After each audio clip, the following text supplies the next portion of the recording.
salt, then you taste it.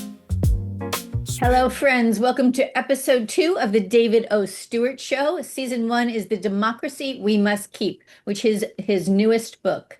This month, we have the privilege of interviewing Stephen Wilson, the executive director of the St. John's Church Foundation in Richmond, Virginia.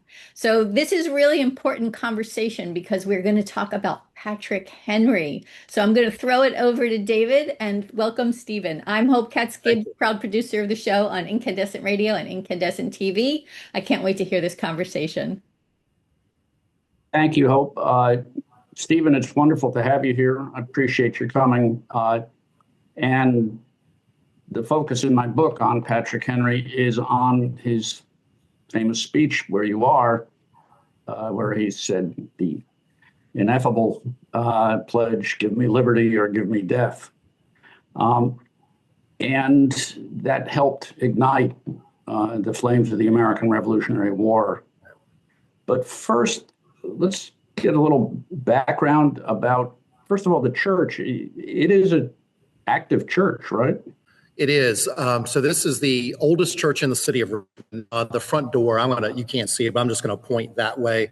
Opened in 1741. People had been worshiping here since 1741, although, in those times, this was not called St. John's Church. This was part of the Church of England. It was the Henrico Parish Church.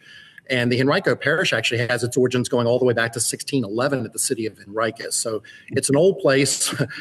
People have been worshiping here a long time. I'm not with the church, so we're not involved with religious activities. The foundation's involved with preservation of the property as well as our educational mission. And you're also open during the week for history lovers. We are. Thank you for coming last year. It was good to meet you. And you humored me because I was feeling particularly theatrical that day, and you and your wife allowed me to deliver the speech. So thank you for that. It was a great treat. Now, we're going to be in 1775. And who was Patrick Henry in 1775? Yeah, so Patrick Henry, he's born in 1736 in Hanover County, about a 20-minute drive north of here at a place called Studley. Very humble beginnings. Unlike many of the founding fathers, Patrick Henry did not have an elite education. In fact, he did not even attend college. He learned from his father at home. He, at a very young age, tried his hand running his father's store. When I say young, I mean teenager age. He was not particularly successful at that. The store closed within a year. He tried his hand at farming, and he was not particularly successful at that either. But where he found his calling was when he decided to read for the law. He was quite an attorney. He passes the bar and becomes an attorney in 1760. Well, but wait, he didn't read much for the law, though. Didn't read much for the law. Yeah, thank you for that clarification. But he becomes an attorney at a young age, 1760, and he has a sharp wit, an outstanding memory. But more than anything else, Patrick Henry has an ability, unlike almost anyone else, to persuade through public speech. So he is an outstanding attorney who rises to fame in 1763 in the Parsons Cause trial up in Hanover. So he becomes a well-known person throughout Virginia. But then at 1765, he's elected to the Virginia House of Burgesses. And he's going to introduce legislation called the Virginia Resolves into the House of Burgesses to oppose the Stamp Act. And the Virginia Resolves will get published in newspapers throughout the colonies. And by the age of 28 years old, Patrick Henry in 1765 is going to be a household name throughout the colonies. So if we fast forward another 10 years, we get to 1775 in St. John's Church, the Second Virginia Convention. Patrick Henry is a member of the House of Burgesses, although they had been dissolved the year prior. Very accomplished attorney, known, widely regarded as the #1 orator in Virginia through impassioned speeches. Henry has a tendency, I got some spectacles just out of reach, but Henry would wear his spectacles and he would rip them off mid-speech. And that was a good indicator that this was going to be a particularly impassioned speech. That's who was here in 1775. So give us a quick run-up to the session we're talking about, which was in the summer of 1775. What's going on between America and Britain that brings this about? Yeah, I'll take your listeners back to the fourth grade. So we all know about the Boston Tea Party. That was in December of 1773. You've got 342 chests of tea dumped into the harbor. And it's going to take a little bit of time for England to find out about the events of the Boston Tea Party. But in March of 1774, about a year to the day before we get here, Parliament is going to pass the first of what are called the coercive acts. In the colonies, they're going to call these the intolerable acts. And the intolerable acts are going to meant to punish Massachusetts for their involvement in the Boston Tea Party.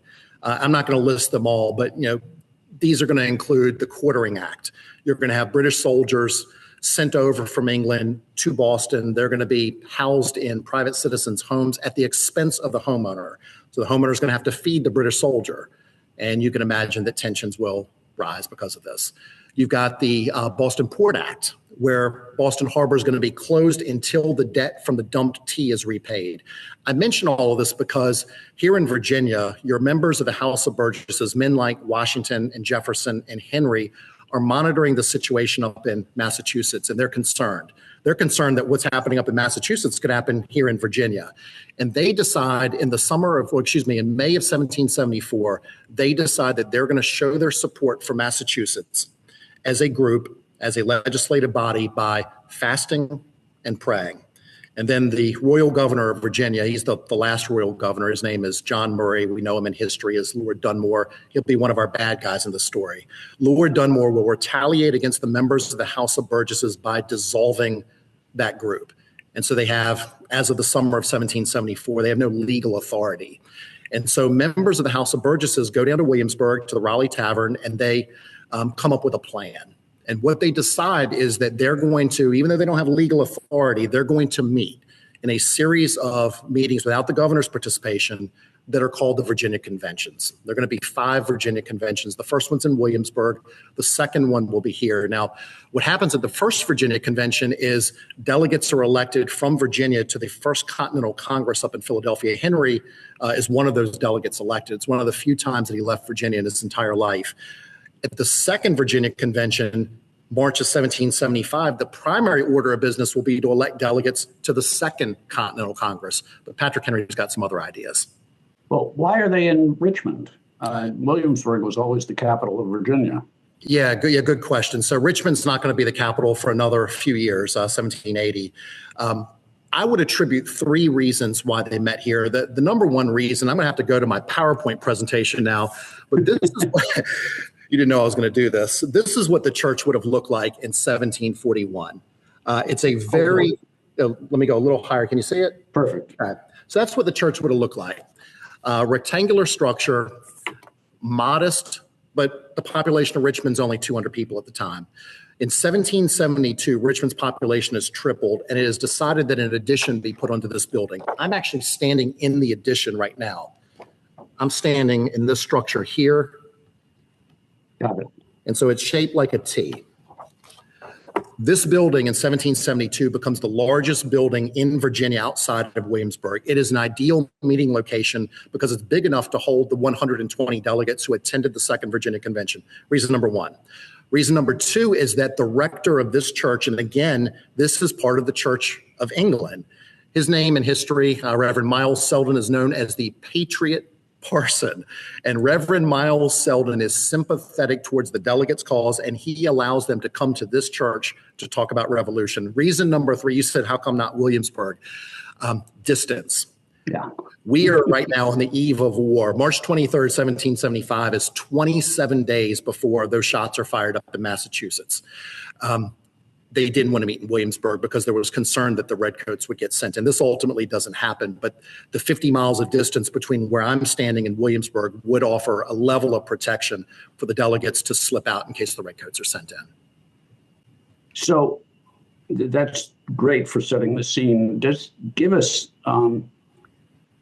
who was there in the, I guess it was called the convention at the time. Yeah, the second Virginia Convention. Give us the all-stars who were in the audience. So all your founding fathers, you had 7 signers of the Declaration of Independence from Virginia. 6 of them were here. The 7th one, George Wythe, is actually buried right outside. but you had George Washington was here, and he was for Patrick Henry's resolution. That the big thing that happens at this convention, besides give me liberty or give me death, is that Patrick Henry is going to propose on the morning of March 23rd a resolution for Virginia to establish a well-regulated militia, to position the colony into a state of defense in readiness for war against the mother country. So Henry is saying, we're not just electing delegates to the Second Continental Congress. We need to decide if we're going to go to war or not. So some of those who were in favor of the resolution would have included George Washington, who was representing Fairfax County up in Northern Virginia. Thomas Jefferson, we all know him, will be representing Albemarle County. He will be also in favor of Patrick Henry's resolution. Richard Henry Lee, who lives down in Westmoreland County, is known as the second greatest orator in Virginia after Patrick Henry. I think that's widely accepted. He will second the resolution, and another person who is in favor of the resolution will be Thomas Nelson, who sits almost directly behind me. I think he's 32 years old. He'll represent the county of York. So we have several future signers of the Declaration of Independence in favor of the resolution. Now, some of those who were against it, and it was almost half in the room who were against. Robert Carter Nicholas, the treasurer of the colony, Benjamin Harrison V from Charles City County, not the president, he will be against, and Edmund Pendleton from Caroline County. These are just a few of the names who were against. It's almost an even split for and against. But that Harrison was an ancestor of the man who became president. Yes. And also William Henry Harrison. That's correct, yes. Harrison's stuck around a long time. Yeah. Yeah, they lived, for your listeners, they lived down at Berkeley Plantation. It's about maybe a 20-minute drive from Richmond. So what's the moment when Henry rises? Is he presenting his resolution? Yes, so Patrick Henry will present a resolution, resolve, therefore, that this colony be immediately put into a posture of defense. And then, after he proposes the resolution, Richard Henry Lee, who's seated on the other side of the church, will second the resolution. So he'll call to the president of the convention, who is Peyton Randolph. He'll second it. And then you've got arguments and debates both for the resolution and against the merits of the resolution. So there'll be a lot of arguing and debating going on. And this is what, for visitors who come here and check out our reenactment, that's what they'll see. They'll see 9 actors around this church arguing the merits of the resolution. And after all of this arguments, after all the arguing happens, Henry will rise. He will call to the president of the convention. Henry gets the floor. He delivers the speech. And he's got a sense of timing, huh? Good sense of timing. So was the mood acrimonious, or were they still trying to talk and listen to each other? So you had people on very different sides. In our reenactment, I'll use Thomas Nelson as an example. Thomas Nelson will say, I'm a merchant from Yorktown. I derive much profit from my trade with England.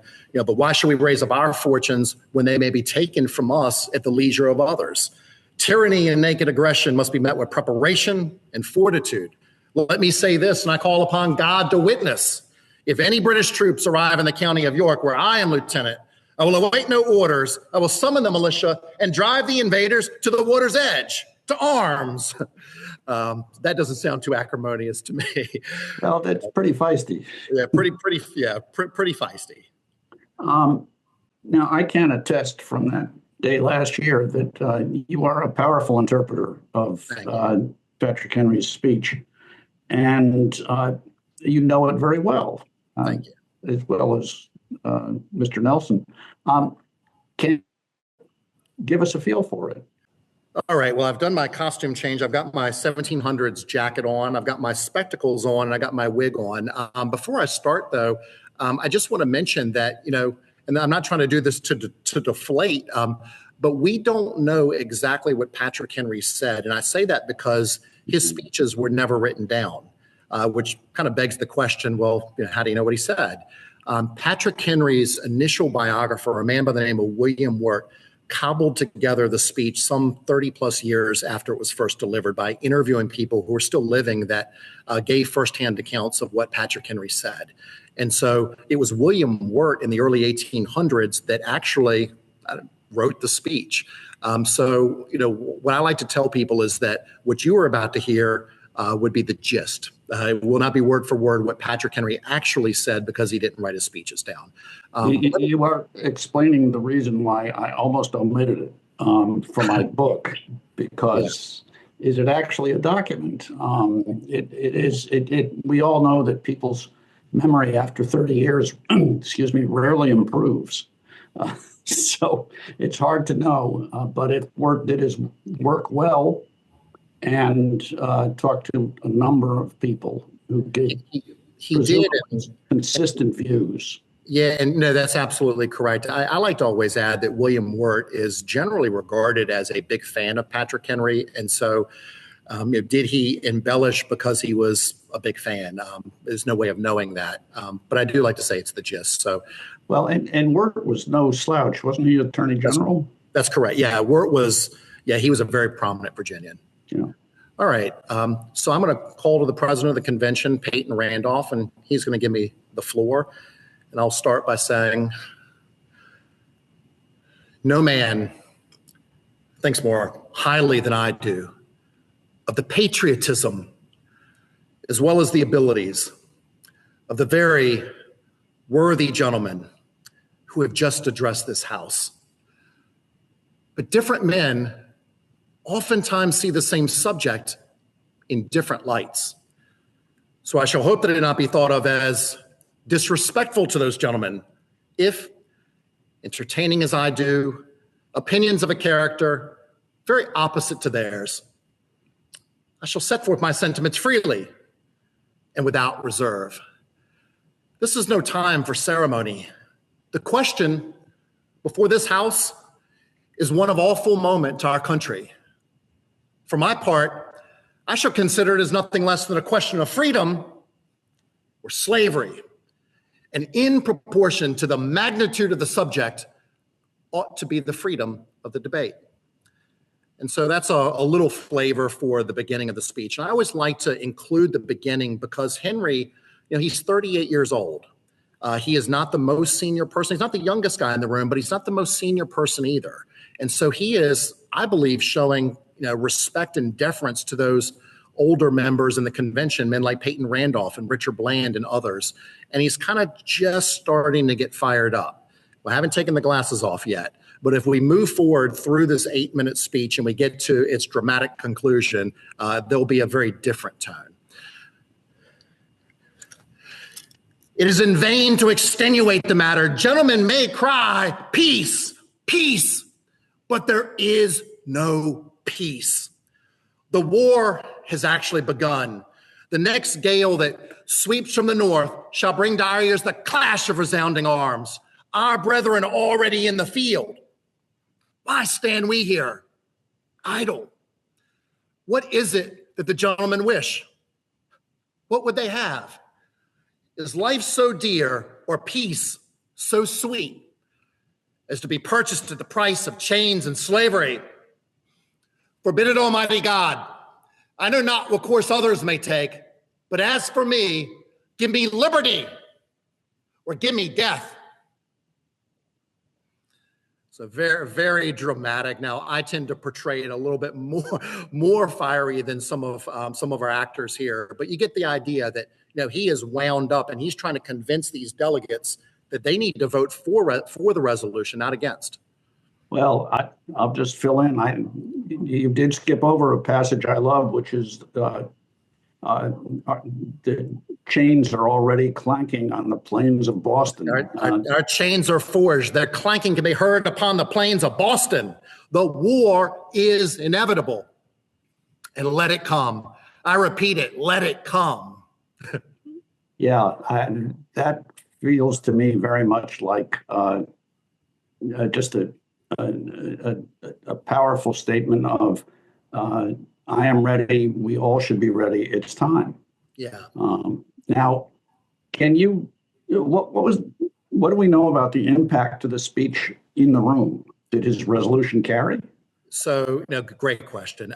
So when we perform reenactments, typically Henry finishes his speech and there's a lot of applause and people are really excited. Yeah, he did. What a great speech. But that's not historically accurate. We know that on March 23rd, 1775, that there was this hushed silence that came over the room. Delegates had heard the speech. They know that there's going to be a vote in just a matter of moments. So they are processing what Henry said, and they're contemplating, what they're about to do next. So it's not the reaction that you might think. There's actually this silence, and then there's going to be a vote. And you asked if the resolution passes. It does, but it passes very narrowly. We know that, and it's a voice vote. We know that it passes by only 4 or 5 votes. And we actually don't know how every single delegate voted. We know how most of them voted, but there are certain ones where, because it is a voice vote, there's no written account. We don't know how every single delegate who was in attendance voted. Well, I have heard actors say that sometimes the most admiring response to a performance is when the audience is just struck dumb. Yeah. And they're silent and they're just processing it. It was so remarkable. Their emotions have been stirred so much. And it's hard not to imagine that there was a lot of that in the response to Henry's speech. Yeah. And, so the resolution is going to pass. And, I would just remind your listeners that Virginia is the largest colony in area. It's the largest colony in population and wealth. It's a big deal to have Virginia on the side of revolution. And like I said, those shots were fired, not less than with 27 days later up in Massachusetts. Virginia will send troops up to Massachusetts in July. So it's a big deal. This is the American Revolution, not the Massachusetts Revolution. So is there a distribution of the gist of his speech around the colonies? Do other newspapers, newspapers tended to steal stories from each other in that era because there was no formal news aggregation service. I would, and this is speculation on my part, I would tend to doubt that there was a written account of the entire speech. I don't know that for sure, but I would tend to doubt that. But what we do know is that liberty or death became a rallying cry in the colonies. I actually saw, somebody sent me a photo last night of a Purple Heart that dated to the 1780s that said liberty or death on it. And so liberty or death becomes this very famous saying, even back in the 1700s. Isn't there a flag with liberty or death on it? Or death or liberty, yes. Yeah. So now, what, in your judgment, made the speech so powerful? Was it the words, the delivery, or is it impossible to sort of look at them separately? Yeah. So, in my opinion, I think it's probably both. Henry had an ability to have dramatic pauses. He would inflect, he would be angry, he would be impassioned, he would have gestures and pointing and ripping off the glasses and, all of these theatrics that worked. And so I would argue that while there were many delegates here at the convention that were not going to have their mind changed, there were enough that were on the fence that Henry was able to convince. So I think part of it was probably delivery, and the other part of it being the words that that he said. I think it was Jefferson who said that Henry spoke as Homer wrote, and so I think the words were certainly important, but the delivery also is very important. Yeah. Now he continued in public service for most of the rest of his life. Can you give us a quick overview of what he went on to do? Yeah, he becomes the first governor of an armed and independent Virginia. Back then, you had 1-year terms, and Henry is going to end up serving 5 terms. They weren't all consecutive. He serves 3 in the 1770s, and then in the 1780s, he's going to serve another 2. But he's a very prominent Virginia, especially as governor, but he doesn't go on to hold national office. He only leaves Virginia just a couple of times in his entire life, which is why he's extremely well known in Virginia. But sometimes in other parts of the country, people don't know him because he didn't go on to become president or hold national office. He dies in 1799. Okay. Can you sort of describe his relationship with George Washington, which was, of course, a central issue in the new nation? Yeah, so Henry, one of his concerns as the nation was founded was that that America could kind of become like another England, meaning the government have too much power. And so Henry we're kind of fast forwarding a little bit, but Henry was not a fan of the Constitution. He was instrumental in having the Bill of Rights added in. But back in 1775, Henry and Washington are on the same page. I mean, Washington is for Henry's resolution. Of course, Washington goes on to become the leader of the troops in the Continental Army. I don't know if that directly answers your question. Yeah, but they ultimately, I mean, they did have a dust up over the Constitution, and Henry is impassioned about it in the ratification convention, but they end up reconciling. Yeah, unlike Mr. Jefferson, they had their dust up too. Yeah, Washington didn't pick fights, but if he was presented with a fight, he didn't give up his opinions at all. Yeah. He always. And we don't know for sure if Washington spoke during the convention here. In our reenactment, he does. We take some things he had said in letters, and he does have a speaking role. In the reenactment, he'll say, you know, the sword of our defense is forged upon the anvil of necessity. I urge that these resolutions be adopted. But we're not sure that he actually spoke. What we do know is that he supported the resolution. Yeah, he was reluctant to speak in public. His voice was not very good, and he was always afraid that he would be flat-footed. You can never make a mistake if you don't try.